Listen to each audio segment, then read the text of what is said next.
వచ్చినాయి మొత్తం ఇల్లులు తీసి మొత్తం ఇల్లులు వచ్చినాయి, మరి ఉన్న ఇల్లు తీసేసి మొత్తం బొందలు చేసినాం. ఇందిరమ్మ ఇండ్లని కట్టనీయకుండా ఫారెస్ట్ అధికారులు ఏ విధంగా అయితే అడ్డుకుంటున్నారో మమ్మల్ని కూడా అడవి నుంచి వెళ్ళగొట్టే కుట్రలే జరుగుతున్నాయి. ఆదివాసీ జిల్లా అంటేనే అడవుల జిల్లా, ఆదివాసీల జిల్లా. ఈ జిల్లాలో ఎక్కువగా ఉండేది ఆదివాసులే. ఉమ్మడి ఆదిలాబాద్ జిల్లా వ్యాప్తంగా ఏజెన్సీ ప్రాంతాల్లో, ముఖ్యంగా మారుమూల అటవీ ప్రాంతాల్లో అనేక ఆదివాసీ తెగలవారు జీవనం కొనసాగిస్తుంటారు.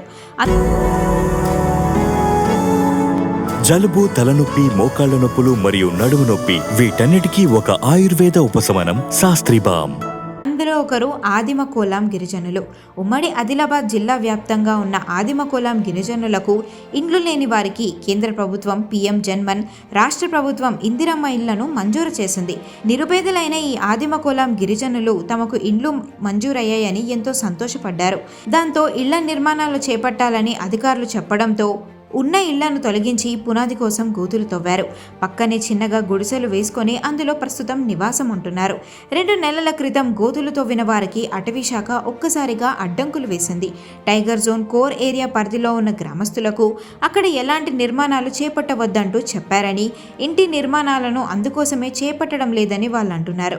ఈ పీఎం జన్మ నుంచి మాకు ఇల్లులు వచ్చినాయి సార్.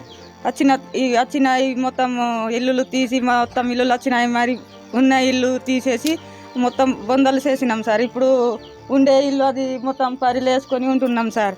మేము పిల్లలు అక్కడ నిద్రపోవడానికి ఇంకా జాగలేదు సార్. పిల్లలు ఇంకా అక్కడనే, ఇంకా వంట చేయడం అక్కడనే, మొత్తం జాగలేక మొత్తం ఇబ్బంది పడుతున్నాం సార్. ఊరంతా అంతే సార్, మేము ఒకదాన్ని కాదు, అందరు ఇల్లులు తీసిర్రు, అందరు ఇట్లనే ఉంటున్నారు. మేము ఎట్లా సార్? మా కులం వాళ్ళే సార్, కులం వాళ్ళకి అంత ఇట్లా చేస్తున్నారా సార్? ఇది మొత్తం ఇట్లా పరిస్థితి ఉన్నది. మొత్తం బొందలు చేసిర్రు. ఇప్పుడు మాకు పోవడానికి జాగలేదు. చిన్నపిల్లలు ఇంకా పడుతున్నారు బొందల మీద. మీ సార్ ఇప్పుడు పిఓ సార్ వస్తాడా, సీతక్క వస్తుందా, ముఖ్యమంత్రి వస్తారా సార్? అందరూ సార్ ఎవ్వరు ఇది పట్టిస్తలేరు. మొత్తం ఫారెస్ట్ భూమి అంటున్నారు సార్. ఫారెస్ట్ భూమి అని ముందుకు ఎందుకు ఇల్లు ఇచ్చిర్రు సార్? అవి ఫస్టే ముందే ఇప్పుడు అవి ఫస్టే పారిపోండి అంటే మేము ఫస్టే ఎక్కడైనా పోయి ఉండే కదా సార్. ఇప్పుడు ఇల్లు ఇచ్చిండ్రు. ఇప్పుడు వద్దు, ఇది ఏమో టైగర్ జూన్, ఏమో ఫారెస్ట్ భూమి, మీరు వద్దు, ఇప్పుడు ఇక్కడ నుంచి వెళ్ళిపోండి అంటే మాకు జాగా ఎక్కడ సార్? ముందే చెప్పాలి సార్. మేము ఎక్కడైనా పోయి ఉంటుండే. ఇప్పుడు చెప్తే ఎక్కడ పోతాం మేము సార్, ఈ చిన్నపిల్లలు పట్టుకొని? ఈ విషయంపై ఇదివరకే పలుమార్లు ఉట్నూరు ఐటీడీఏ ప్రాజెక్ట్ అధికారి, జిల్లా కలెక్టర్, జిల్లా అటవీ శాఖ అధికారి, స్థానిక ఎమ్మెల్యేలు, ఎంపీల వద్దకు వెళ్లి తమ గోడును వినిపించారు. అయినప్పటికీ తన సమస్య పరిష్కారం కావడం లేదు. ప్రస్తుతం చలికాలం ప్రారంభమైంది. ఈ చలి తీవ్రతలో గుడిసెల్లో, గుడారాల్లో ఉంటున్న తమకు తీవ్ర ఇబ్బందులు ఎదురవుతున్నాయని గ్రామస్తులు ఏబీపీ దేశంతో తమ గోడును వెల్లడించారు. తవ్విన గోతుల్లో తమ పిల్లలు పడిపోతున్నారని, ఒకానొక సందర్భంలో ప్రమాదం పొంచి ఉందని, గత 2 నెలల క్రితం వర్షాలతో నిండిపోయాయని, ప్రస్తుతం చలికాలంలో వృద్ధులు, చిన్నారులు ఈ గుడిసెల్లో ఉంటున్న తమకు తీవ్రమైన చలితో ఇబ్బందులు పడుతున్నామని అంటున్నారు. కేంద్ర రాష్ట్ర ప్రభుత్వాలు తమ గోడును తెలుసుకొని అటవీ శాఖ అడ్డంకులు లేకుండా తమకు మంజూరైన ఇళ్లను నిర్మాణం పూర్తి చేసి తమకు ఆవాసం కల్పించాలని వేడుకుంటున్నారు. ఇప్పుడైతే 2 నెలలు అవుతుంది సార్ పొక్కలు తవ్వి, ఇల్లు లేకుండా. చలిలో బాగా చలి వేస్తుంది. గుడిసె కట్టి ఉంటున్నాం, పందిరి వేసి. పాప అయితే పొక్కల నుంచి పడిపోయింది సార్. 2 సార్లు అయింది. ఇప్పుడు నుండి ఇల్లులు కట్టుతారని ఆశిస్తున్నాం మేము. ఇంకా ప్రభుత్వం మంజూరు చేసిన పీఎం జన్మన్, ఇందిరమ్మ ఇండ్లను వెంటనే పూర్తి చేసేలా పాలకులు, కేంద్ర రాష్ట్ర ప్రభుత్వాలు కృషి చేయాలని ఆదిమ గిరిజన కోలాం సేవా సంఘం రాష్ట్ర అధ్యక్షుడు కోడప్ప సోనేరావు నేతృత్వంలో ఉట్నూరు మండలంలోని కుమ్మరికుంట గ్రామంలో 11 గ్రామాల ఆదిమ కోలాం గిరిజనులు సమావేశమయ్యారు. ఈ సమావేశంలో అందరూ తమ కష్టాల గురించి మాట్లాడారు. ఇంకా ఎన్ని రోజులు ఇలా వేచి చూడాలి? తమకు గత పూర్వకాలం నుండి తమ తాత ముత్తాతల కాలంగా నివాసం ఉంటున్న ప్రాంతాల్లో అటవీ శాఖ అడవి బిడ్డలకు ఆటంకం కలిగించేలా వ్యవహరిస్తోందంటూ మండిపడుతున్నారు. ఏదైతే మొన్న ఆదిమ గిరిజన కులం సేవా సంఘం ఆధ్వర్యంలో మరి ఐటీడీఏ ముందర ఒక సమస్య పైన మరి ఆదివాసులకు ఇచ్చినటువంటి పీఎం జన్మన్ నిధి కిందతో పాటు ఇందిరమ్మ హౌసింగ్ మరి ఈ రాష్ట్ర ప్రభుత్వం మంజూరు చేయడం జరిగింది. మంజూరు చేసిన వెంటనే మరి కేంద్ర ప్రభుత్వం అయితే 9 మంత్రిత్వ శాఖలతో పాటు ఇందిరమ్మ హౌసింగ్కు సంబంధించినటువంటి విషయంలో మరి ఎమ్మెల్యే గారు కూడా దానికి ప్రొసీడింగ్ ఇవ్వడం జరిగింది. మరి ఇవన్నీ ఇచ్చి కూడా మరి 9 మంత్రిత్వ శాఖలంటే అటవీ శాఖ మంత్రి, రోడ్డు రవాణా శాఖ మంత్రి, ఆర్థిక శాఖ మంత్రి, వ్యవసాయ శాఖ మంత్రి, ఇన్ని మంత్రిత్వ శాఖలకు గతంలో కూడా మరి పిఎం జన్మన్ పథకాన్ని నరేంద్ర మోదీ గారు జార్ఖండ్ రాష్ట్రంలో మరి 24 కోట్ల రూపాయలతో మరి పీటీజీలకు లాంచ్ చేయడం జరిగింది. అది రాష్ట్ర ప్రభుత్వానికి కూడా తెలుసు, అధికారులకు తెలుసు. కానీ ఈ మధ్యకాలంలో ఏదైతే మరి పిఎం జన్మన్ హౌసింగ్, ఇందిరమ్మ ఇండ్లను కట్టుమని ప్రభుత్వాలు మరి ఆదేశాలు ఇవ్వడం మరి చాలా ఎంతో మాకు సంతోషపడ్డాం. కానీ గతంలో కూడా మరి రాష్ట్ర ప్రభుత్వాల్లో ఉన్నటువంటి తెలుగుదేశం పార్టీ కానీ కాంగ్రెస్ ప్రభుత్వం కానీ గతంలో ఇచ్చినటువంటి ఇండ్లున్నాయి, మరి ఇప్పుడు కూడా ఇచ్చిన ఇండ్లున్నాయి.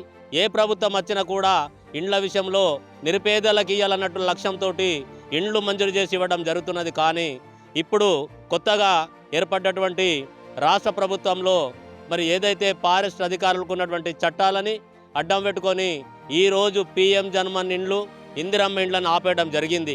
మరి అదే సందర్భంలో మొన్న కూడా మేము ఐటీడీఏలో ఏజెన్సీ ప్రాంతంలో ఉన్నటువంటి ఐటీడీఏలో పిఓ గారికి మెమోరాండం ఇవ్వడానికి మేము అక్కడికి వెళ్ళినప్పుడు మరి దీన్ని సానుకూలంగానే స్పందించి వెంటనే ఇండ్లకు ఏవైతే పనులు ఉన్నాయో ఈ పనులను కూడా మేము మొదలుపెట్టమని మరి ఆదేశాలు ఇస్తామని చెప్పారు. కానీ అది ఇంతవరకు కూడా ఎక్కడ కూడా అమలు జరగలేదు. మరి దీన్ని బేస్ చేసుకొని నిన్న మేము ఉట్నూరులో మరి దొంగచింతల గ్రామ పంచాయతీ కుమ్మరికుంట గ్రామంలో 12 గ్రామాలు ఉన్నటువంటి పట్టెలమందరం కూడా ఏకమయ్యి అక్కడ ఒక చర్చ వేదిక ఏర్పాటు చేసి ఆ విషయాలు మాట్లాడడం జరిగింది. మరి ఈ ప్రభుత్వం ఇప్పటి కూడా ఏ ఒక్కటి కూడా నెరవేర్చకుండా ప్రభుత్వం ఏదైతే పిఎం జన్మన్ కింద ఇచ్చినటువంటి ఇండ్లని ఇలా పిఎం మరి మాకు ఉన్నటువంటి ఇందిరమ్మ ఇండ్లని కట్టనీయకుండా ఫారెస్ట్ అధికారులు ఏ విధంగా అయితే అడ్డుకుంటున్నారో మమ్మల్ని కూడా అడవి నుంచి వెళ్ళగొట్టే కుట్రలే జరుగుతున్నాయి తప్ప ఎక్కడ కూడా అభివృద్ధి జరుగుతలేదని కూడా మాకు స్పష్టంగా తెలిసిపోయింది. ఇవాళ పిఎం జన్మన్ నిధి అనేది ప్రధానమంత్రి నరేంద్ర మోదీ గారు ఏదైతే 9 మంత్రిత్వ శాఖలకు ఇచ్చిండ్రో ఇవాళ 9 మంత్రిత్వ శాఖలు కూడా మా దిక్కు లేవు. మాకు దిక్కు దివాలా లేని పరిస్థితుల్లో కూడా ఈరోజు మరి పిఎం జన్మన్ నిధి ఏదైతే ప్రధానమంత్రి నరేంద్ర మోదీ గారు అంటే మన రాష్ట్రానికి మన దేశానికి ప్రధానమంత్రి మరి ఇవాళ మంత్రిత్వ శాఖలకు 24,000 కోట్ల రూపాయలు ఇవాళ ఇచ్చిన కూడా ఇవాళ ఆదేశాలు ఇచ్చిన కూడా మాకు ఇవ్వలేదు. మేము ఇండ్లు కట్టనీయమని చెప్పడం ఇది చాలా దుర్మార్గమైనటువంటి చర్య. ఎందుకంటే ఇవాళ ఏ ఇండ్లు లేని నిరుపేద వాళ్ళు ఎవరైతే ఉన్నారో వాళ్లకు ప్రతి ఒక్క ప్రభుత్వం వచ్చినప్పుడు మరి ఈ తెలంగాణ రాష్ట్ర ప్రభుత్వం ఏర్పడ్డ తర్వాత ప్రతి ఒక్కరికి కూడా ఇల్లు కానీ నీళ్లు కానీ రోడ్డు కానీ వైద్య సౌకర్యాలు కానీ ఇవన్నీ కూడా ఇస్తామని చెప్పేసి ఇవాళ ఎంతో పోరాటాలు జరిగినాయి. మరి ఈ సందర్భంలో ఇవాళ అటవీ అధికారుల అడ్డంకుల వలన ఏ అడ్డంకి ఉందో దీన్ని తొలగించమని ఇవాళ నరేంద్ర మోదీ గారు కూడా ఇవాళ 9 మంత్రిత్వ శాఖలకు అప్పచెప్తే ఇవాళ మన తెలంగాణ రాష్ట్రంలో ఉన్నటువంటి మంత్రివర్యులు మరి కొండ సురేఖ గారు కూడా ఇవాళ అటవీ శాఖ మంత్రిగా ఉన్నారు. మరి వారికి కూడా ఇవాళ ఆ ప్రొసీడింగ్ అనేది వెళ్ళి ఉంటుంది. కానీ ఈరోజు మాకు మరి ఫారెస్ట్ అధికారులతోటి మాట్లాడి మా ఇండ్లని కూడా ఇవాళ కూలగొట్టిన తర్వాత మొదలు పెట్టొద్దని చెప్పడం ఇది చాలా బాధాకరమైనటువంటి విషయం. దీన్ని నేను కులం సేవా సంఘం రాష్ట్ర అధ్యక్షునిగా కొట్టప్ప సోనేరావుని దీన్ని తీవ్రంగా నేను మా సమాజం తరపున నేను దీన్ని ఖండిస్తున్నా. గత ఎన్టీఆర్ ప్రభుత్వ హయాంలోనూ చంద్రబాబు వైఎస్ రాజశేఖర రెడ్డి హయాంలోనూ కొందరికి ఇళ్లు మంజూరయ్యాయి. ఆ ఇళ్లు గుత్తేదారులు సరిగ్గా కట్టక అవి కూలిపోయాయి. మారుతున్న కాలక్రమేణా తాతలు, తండ్రులు, వారి పిల్లలు, మనవళ్ళు ఇలా వచ్చేసరికి నేడు ప్రత్యేక తెలంగాణ రాష్ట్రం ఏర్పడ్డాక 3వసారి ప్రభుత్వం ఏర్పడింది. ప్రస్తుతం తమకు ఇందిరమ్మ ఇళ్లు పిఎం జన్మన్ కింద మంజూరైతే ఈ మధ్యకాలంలో ఏర్పడ్డ కవాల్ టైగర్ జోన్ వల్ల ఇళ్లు నిర్మించవద్దని అటవీశాఖ అధికారులు ఇబ్బందులు పెట్టడం ఎంతవరకు సమంజసమని అంటున్నారు. తాము ఏళ్ల తరబడి ఇక్కడే నివాసం ఉంటున్నామని, ఇప్పటికైనా పాలక ప్రభుత్వాలు ఏజెన్సీ ప్రాంతాల్లో 5వ షెడ్యూల్ ఏరియాలో ఉంటున్న తమకు రాజ్యాంగం కల్పించిన హక్కులు, చట్టాలను గుర్తించాలని, పకడ్బందీగా అమలు చేస్తూ తమకు రక్షణగా నిలవాలని అంటున్నారు. అంతరించిపోతున్న ఆదిమ కోలం గిరిజనులకు ఆశ్రయం కల్పించి అటవీశాఖ అడ్డంకులు లేకుండా ఇండ్ల నిర్మాణం పూర్తి చేసేలా చర్యలు తీసుకోవాలని డిమాండ్ చేస్తున్నారు.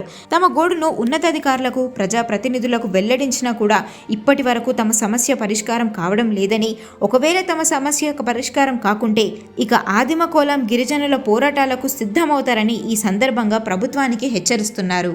గత కొన్ని రోజుల నుంచి ఏదైతే జిల్లా కలెక్టర్ కావచ్చు, లేకపోతే డిస్ట్రిక్ట్ డిఎఫ్ గారు కావచ్చు, అలాగే ఉట్నూరు ప్రాజెక్ట్ ఆఫీసర్ ఐటీడీఏ గారు కావచ్చు, ఏదేని శాఖ నిలిచబెట్టకుండా ప్రతి శాఖ నుంచి ఫారెస్ట్ శాఖ వాళ్ళకు కావచ్చు, కలెక్టర్లకు కావచ్చు, ప్రజాప్రతినిధులకు, ఎమ్మెల్యేలకు కూడా మేము వాళ్లకు స్థానికంగా వాళ్ళ క్యాంప్ ఆఫీసుల దగ్గర కూడా వెళ్ళి మా గోడును విలపించడం జరిగింది. ఏమిటనగా గత నుంచి మేము ఈ పిఎం జన్మన్ నిధుల నుంచి కావచ్చు, లేకపోతే ఇందిరమ్మ ఇండ్ల విషయాల్లో కూడా కావచ్చు, మేము గత రోజుల నుంచి మాకు ఈ ఇండ్ల నిర్మాణాలు చేపట్టాలని చెప్పేసి చాలా సందర్భాలలో చెప్పిన రోజులున్నాయి. అయినప్పటికీ కూడా ప్రభుత్వ అధికారులు కావచ్చు, ప్రభుత్వం కానీ ఇప్పటికీ ఎలాంటి స్పందన లేదు. ఇది ఇలాగే కొనసాగితే మేము ఈ రకంగా ఉండడానికి అసలు ఈ ఫారెస్ట్ అధికారులకు ఇలాంటి జీవులు కల్పిస్తూ మా గిరిజనులను, ఆదిమ గిరిజనులైనటువంటి మేము కులం వాళ్ళను గత ఏళ్ళ నుంచి ఈ రకంగా కాకుండా ఇండ్ల విషయాలకైతే ఇప్పుడు అసలు మీరు ఇల్లే కట్టద్దనే విషయానికి వస్తున్నారైతే ఇది కరెక్ట్ కాదు. దీన్ని కేంద్ర ప్రభుత్వం కావచ్చు, రాష్ట్ర ప్రభుత్వం కావచ్చు, దీన్ని తక్షణమే స్పందించి మాకు తగు నిమిత్తం ఈ ఇండ్ల నిర్మాణాలు చేపట్టవలసిందిగా మేము కేంద్ర రాష్ట్ర ప్రభుత్వాన్ని డిమాండ్ చేస్తున్నాం. ఇలా చేయనటువంటి ఎడలో మేము పెద్ద ఎత్తున రాస్తారోకోలు కావచ్చు, ధర్నాలు కావచ్చు, లేకపోతే ఎలక్షన్ కమిషన్ కూడా ఇప్పుడు రావాల్సినటువంటి ఎంపీటీసీ, జడ్పీటీసీ ఎలక్షన్లను కూడా మేము బైకాట్ చేస్తూ ఈ ఉట్నూరు మండల పరిధిలోనే నామినేషన్ ఎవరు కూడా వేయకుండానే మేము అడ్డుకుంటాం. ఇది కేవలం కులాం వాళ్ళకే ఈ టైగర్ జోన్ అని చెప్పేసి, కోర్ ఏరియా, బఫర్ ఏరియా అని చెప్పేసి ఏదో ఒక శాఖతోటి కులం ప్రజలను ప్రతిదీ ఇబ్బంది పెడుతున్నటువంటి ఈ ఫారెస్ట్ అధికారులకు తగు నిమిత్తం ప్రధానమంత్రి గారు, తెలంగాణ ముఖ్యమంత్రి రేవంత్ రెడ్డి గారు కూడా దీని మీద స్పందించి తక్షణమే మాకు ఈ ఇల్లు నిర్మాణాలను చేపట్టే దిశగా ప్రయత్నం చేయాల్సిందిగా నేను విన్నవిస్తున్నాను. ఇలాగే ఉంటే మాత్రం గతం నుంచి మేము ఏది చెప్తున్నాం అది స్వయం పరిపాలన అధికారులు మాకు రాజ్యాంగం కల్పించిన హక్కు, ఎవరిని కూడా మా ఊళ్ళల్లో తిరగనీయకుండా చూస్తున్నామని చెప్పేసి 5th షెడ్యూల్ ఏరియాలో మాకు పకడ్బందీగా 1/70 5th షెడ్యూల్ ఏదేని గిరిజన చట్టాలు పకడ్బందీగా మాకు రాజ్యాంగం కల్పించిన హక్కే ఉన్నది. కాబట్టి ఈ కేంద్ర రాష్ట్ర ప్రభుత్వాలు ఈ యొక్క ఇళ్ల నిర్మాణాలను చేపట్టకపోతే మాకు గవర్నర్ టు రాష్ట్రపతి దాకా మేము వెళ్ళడానికి సిద్ధంగా ఉన్నాం.